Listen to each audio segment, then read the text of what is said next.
dowladda Mareykanka ayaa mar kale si adag uga hadashay heshiiskii is-afgaradka ee dhawaan magaalada Addis Ababa ay ku kala saxiixdeen Muuse Biixi Cabdi iyo Abiy Ahmed.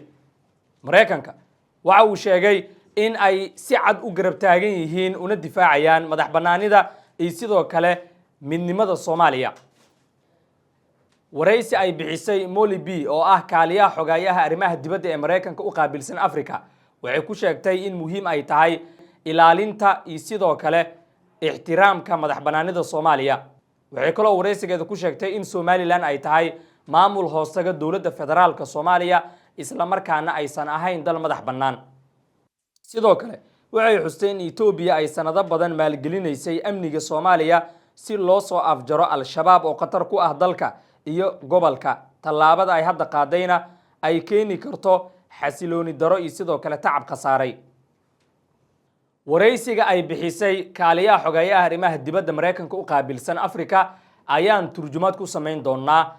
waxaana wax laga weydiiyay heshiiskii is-afgaradka ee dhawaan Addis Ababa ay ku kala saxiixdeen Muuse Biixi iyo Abiy Ahmed. But I'd like to ask your reaction to the announcements between Ethiopia and the self-declared government of Somaliland to sign a memorandum of understanding whereby Ethiopia would lease a naval base on the Red Sea close to the... waxaan jeclaan lahaa inaan ku weydiiyo falcelintaada ku dhawaaqistii Ethiopia iyo maamulka iskiisa ugu dhawaaqday madax bannaanida ee Somaliland ee lagu saxiixay heshiis is-afgarad ah oo haddii Ethiopia ay ka kireynayso saldhigga badda cas oo u dhow dekedda Berbera muddo 50 sano ah soo celinta aqoonsiga rasmiga ah ee Somaliland oo ah dal madax bannaan.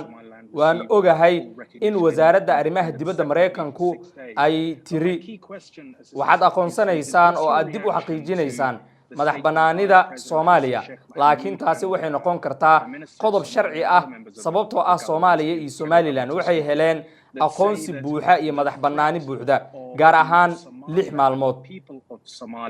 Than al-Shabaab. Do you agree with that statement? The United States shares the view of the African Union, IGAD, and other international organizations. Mareykanku wuxuu la wadaagayaa aragtida midowga Afrika, IGAD iyo ururada kale ee caalamiga ah. sidoo kale inta badan saaxiibada Afrika ee qaaradda in madax bannaanida iyo wadajirka dhuleed ee Soomaaliya ay u baahan yihiin in la ixtiraamo. heshiiska is-afgaradku wuxuu aad u carqaladeyn karaa halgankeena aan wadaagno oo ay ku jiraan maalgashiga amniga ee Ethiopia ay sanado badan ku bixinaysay dagaalka ka dhanka ah shabaab iyo saameynta xun ee ay ku leedahay dadka Soomaaliya.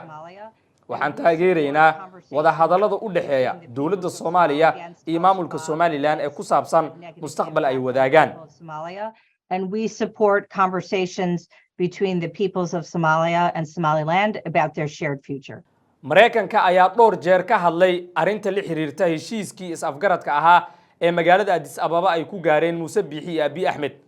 waxaana Mareykanku dhowr jeer oo uu ka hadlay arintan si cad u garab istaagay dowladda Soomaaliya isaga oo ka hor yimid tallaabada ay qaaday dowladda Ethiopia ee ku aadan damaca badda ay ku doonayso. heshiiskan inkastoo uusan dhaqan gelin haddana weli dowladda Soomaaliya waxay ku baaqaysaa in marka hore Ethiopia ay ka laabato tallaabada ay qaaday iyo sidoo kale damaca ka soo galay badda Soomaaliya kadibna wada hadal loo fadhiisan karo. midowga Afrika, qaramada midoobe, IGAD iyo sidoo kale wadamo badan oo labada dalba saaxiib la ah waxay ku baaqeen in labada dal ay si hoose u xaliyaan xiisadooda isla markaana ay ka heshiyaan waxyaabaha ay isku hayaan. laakiin madaxweyne Xasan Sheekh ayaa diidan in lala kulansiiyo ra'iisul wasaaraha Ethiopia Abiy Ahmed isaga oo marka hore shuruud ku xiray wada hadalka. waxa uu sheegay madaxweyne Xasan Sheekh in marka hore Ethiopia ay tahay inay ka laabato heshiiskaasi sharci darada ah, laakiin Abiy ayaa ku adkeysanaya in heshiiskaasi uu dhaqan galayo isla markaana Ethiopia ay u baahan tahay bad la'aanteedna aysan noolaan karin.